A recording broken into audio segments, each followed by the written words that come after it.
ఋషులందు నీ కదా మహర్షిలాగా సాగదా.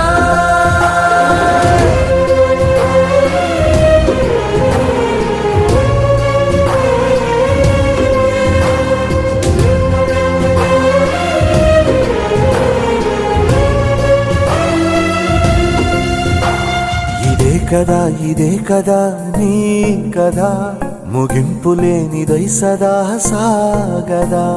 ఇదే కదా నీ కదా ముగింపు లేనిదై సదా సాగదా. నిస్వార్థమెంత గొప్పదో ఈ పదము రుజువు కట్టదా. సిరాలు లక్ష వంపదా చిరాక్షరాలు రాయదా. నిశీధి ఎంత చిన్నదో నీ కంటి చూపు చెప్పదా. నీలోని వెలుగు పంచగా విశాల నింగి చాలదా.